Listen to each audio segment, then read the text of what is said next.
ಇವತ್ ಒಳ್ಳೆ ಲಾಭ ಮಾಡ್ಬಿಡೋದೆ.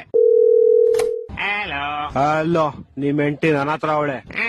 ಅವಳನ್ನ ನೀನೇ ಹಿಡ್ಕೊಂಡ್ಬಿಡು, ನನ್ನನ್ ಸಾಯಿಸ್ಬೇಡ ಪ್ಲೀಸ್. ನಿನ್ನ ಸಾಯಿಸ್ಬಾರ್ದ. ಲೋಪ, ನಾನು ಲವರ್ ಅಲ್ಲ, ಕಿಡ್ನಾಪ್ ಮಾಡಿರೋದ್ ನಾನು. ಹೌದಾ, ಹಂಗಾರ ಓಕೆ. ನಿನ್ ಹೆಂಡತಿ ನಾಳೆ ಬೆಳಗ್ಗೆ ಸೂರ್ಯನ್ ನೋಡ್ಬೇಕಾ? ಹಂಗಾರ 5 ಲಕ್ಷ ಕಳ್ಸಿ. ಹಂಗಾರ ಬೇಡ ಬಿಡ್ರಿ, ಅವಳು ನೈಟ್ ಒಟ್ಟಿಗೆ ಚಂದ್ರನ್ ನೋಡ್ಲಿ.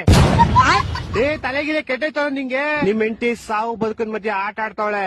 ಹಾಲ್ ತಗೊಂಬತ್ತೀನಿ ಅಂತ ಹೋಗ್ಬಿಟ್ಟು ಅಲ್ಲಿ ಆಟ ಆಡ್ತಾವಳ. ಲೇ ಚಪ್ರಿ, ಕರೆಕ್ಟ್ ಆಗಿ ಕೇಳಿಸ್ಕೋ. ಇವತ್ ನೈಟ್ ಅಷ್ಟಲ್ಲಿ ನಂಗೆ ಕಾಸು ಬರ್ಲಿಲ್ಲ ಅಂದ್ರೆ ನಿಮ್ ಹೆಂಡತಿದ್ ಒಂದ್ ಕಾಲ್ ಕಟ್ ಮಾಡ್ಬಿಡ್ತೀನಿ. ಮತ್ ಇನ್ನೊಂದ್ ಕಾಲು ಅದ್ ನಾಳೆ ಕಟ್ ಮಾಡ್ತೀನಿ. ಎರಡು ಇವತ್ತೇ ಕಟ್ ಮಾಡ್ಬಿಡು. ಲೇ ಲೋಪ, ನನ್ನ ಹೇಳ್ತಾರೆ ನಿಮ್ ಹೆಂಡತಿ ಕಾಲ್ ಕಟ್ ಮಾಡ್ತೀನಿ ಅಂತ. ನಾನೇಲ್ ಬೇಡ ಅಂದೆ. ಹೊಟ್ಟೆ ಎಷ್ಟು ಉರ್ತಾವ್ರೋ, ಅಪಸ್ಮಾತ್ ನೋಡಿದ್ರೆ ನಾಶನ ಮಾಡ್ಬೇಕು. ಲೇ ನಂಗೆ ಯಾಕೋ ಇಷ್ಟು ರೋದನೆ ಕೊಡ್ತೀಯಾ? ಒಂದ್ ಕೆಲ್ಸ ಮಾಡ, ಒಂದ್ 2 ಲಕ್ಷ ಹೋಗ್ಬಿಟ್ಟು ನಿಮ್ ಹೆಂಡತಿನ ಕರ್ಕೊಂಡು ಹೋಗ್ಬಿಡ. 2 ಲಕ್ಷ ಎಲ್ಲ ತುಂಬಾ ಜಾಸ್ತಿ ಆಯ್ತು, ಆಗಲ್ಲ. ಮತ್ತೆ ಇನ್ ಎಷ್ಟ್ ಕೊಡ್ತೀಯಾ? ಮನೆ ಹತ್ರ ಬಾ, ಪ್ಲಾನ್